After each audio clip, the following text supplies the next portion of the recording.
Shalom, salam damai sejahtera Bapak Ibu, Saudara dan Saudariku yang terkasih dalam Kristus.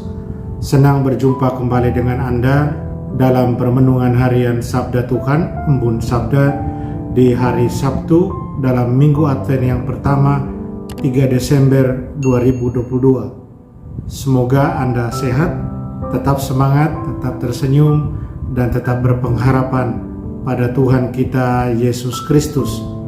Anda selalu dalam lindungan kasih Tuhan.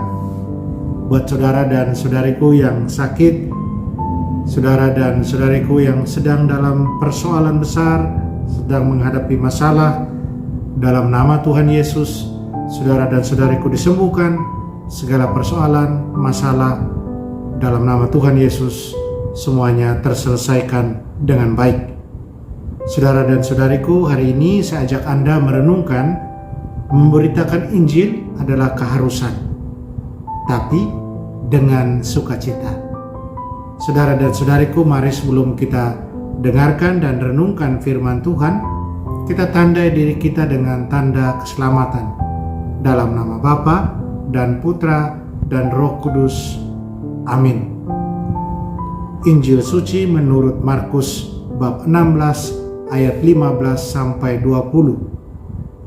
Pada suatu hari, Yesus yang bangkit dari antara orang mati menampakkan diri kepada ke-11 murid dan berkata kepada mereka, "Pergilah ke seluruh dunia, beritakanlah Injil kepada segala makhluk. Siapa yang percaya dan dibaptis akan diselamatkan, tetapi siapa yang tidak percaya akan dihukum.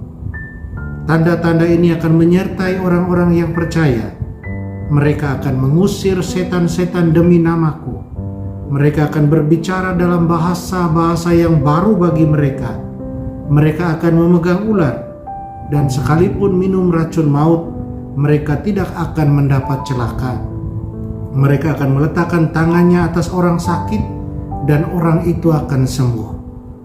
Sesudah berbicara demikian kepada mereka, terangkatlah Yesus ke surga, lalu duduk di sebelah kanan Allah.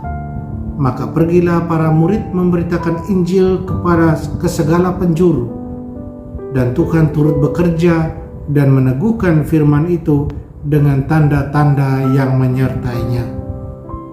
Demikianlah sabda Tuhan. Terpujilah Kristus. Saudara dan saudariku yang terkasih dalam Kristus, hari ini kita juga merayakan pesta Santo Fransiskus Xaverius, imam dan pelindung karya misi.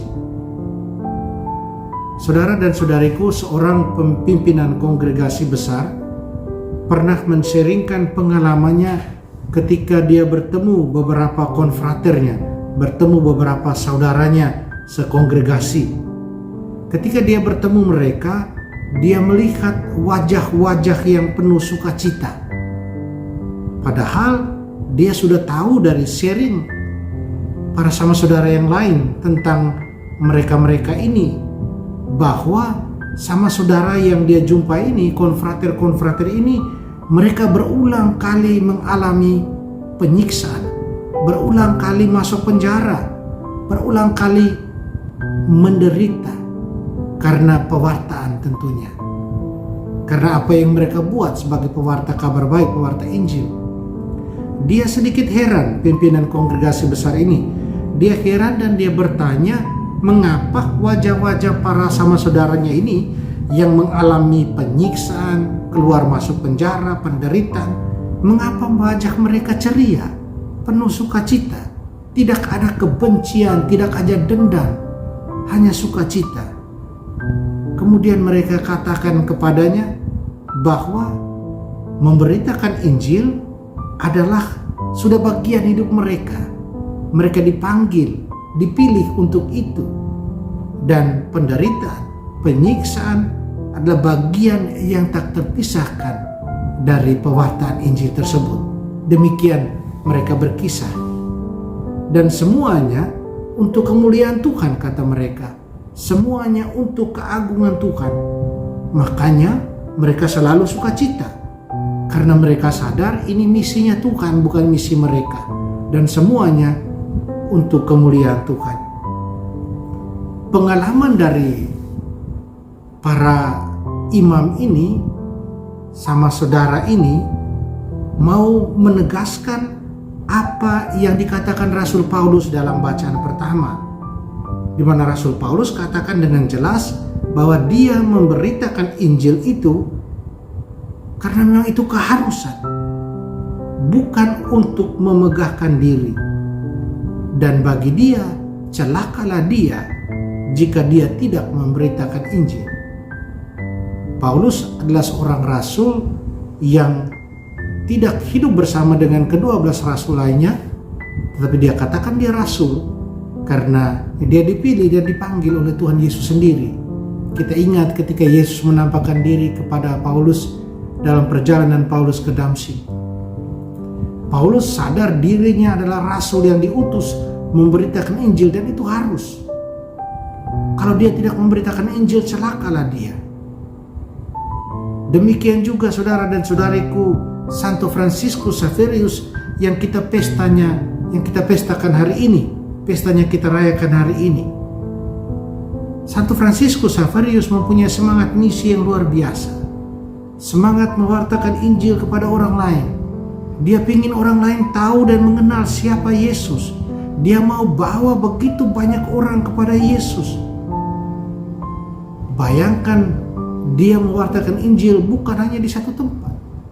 Dia mewartakan Injil di India, dia sukses di sana. Kemudian dia datang ke Indonesia, ke Maluku, Ternate, dia sukses di sana.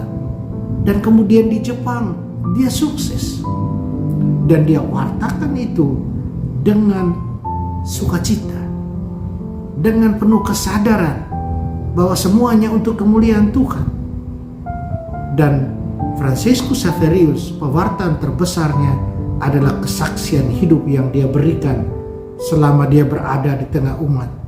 Kesaksian hidup berdasarkan Injil, baik dalam hidup doa, terlebih lagi dalam kesetiaannya membagikan kasih Tuhan dengan mereka yang membutuhkan.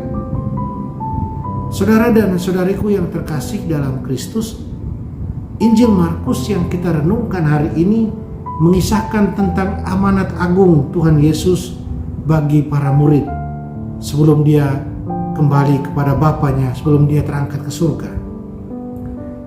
Dan amanat agung Tuhan Yesus adalah pergi ke seluruh dunia, wartakanlah Injil. Yesus utus murid-muridnya jadi saksi. Jadi saksi buat orang lain bahwa Tuhan ada dan menyelamatkan lewat sengsara, wafat, dan kebangkitannya. Para murid diutus untuk membawa orang kepada Tuhan, membawa orang kepada Yesus. Semua para rasul, mereka wartakan Tuhan Yesus dengan sukacita. Mereka wartakan Tuhan Yesus bukan sebagai beban, tapi sukacita, anugerah. Sebagai anugerah. Dan itu terlihat bagaimana banyak dari mereka juga dengan sukacita mati untuk apa yang mereka wartakan, untuk iman. Mereka menjadi martir. Saudara dan saudariku terkasih dalam Kristus, kita semua dibaptis, kita semua dipilih, dipanggil untuk mewartakan Kristus, untuk membawa orang kepada Kristus. Pewartaan tentang Kristus adalah tanggung jawab setiap kita. Pewartaan tentang Kristus hendaknya dilakukan dengan kesetiaan, dengan penuh sukacita dan penuh komitmen. Pewartaan yang demikian hendaknya dilandasi dengan semangat, semuanya untuk kemuliaan Tuhan, untuk keagungan Tuhan. Dan semua itu akan nampak tentunya dengan sendirinya dalam teladan hidup, dalam kesaksian hidup setiap hari. Saudara dan saudariku terkasih, mari kita setia dalam mewartakan Tuhan. Kita wartakan Tuhan dengan sukacita. Dan Santo Fransiskus Xaverius yang kita rayakan hari ini, dia mendoakan kita selalu. Amin. Mari kita berdoa. Allah Bapa kami dalam surga, syukur dan terima kasih atas rahmat panggilan-Mu buat kami lewat Putra-Mu untuk mewartakan sabda-Mu, mewartakan Engkau selalu. Kuatkanlah kami untuk terus setia dan berkomitmen teguh dan terus bersuka cita karena rahmat panggilan ini. Kami mohon, dampingilah kami, bersamalah kami selalu, agar kiranya kami boleh terus menjadi rasul-rasul-Mu di tengah dunia zaman sekarang. Kami mohon dengan perantaraan Kristus Tuhan kami. Amin. Mari kita mohon berkat Tuhan. Tuhan bersamamu dan bersama roh-Mu. Kita sekalian, semua orang yang kita sayangi, segala usaha karya dan rencana kita dilindungi, dibimbing, diberkati Allah yang Maha Kuasa, Bapa dan Putra dan Roh Kudus. Amin. Saudara dan saudariku, jalanilah hari ini dengan senyum.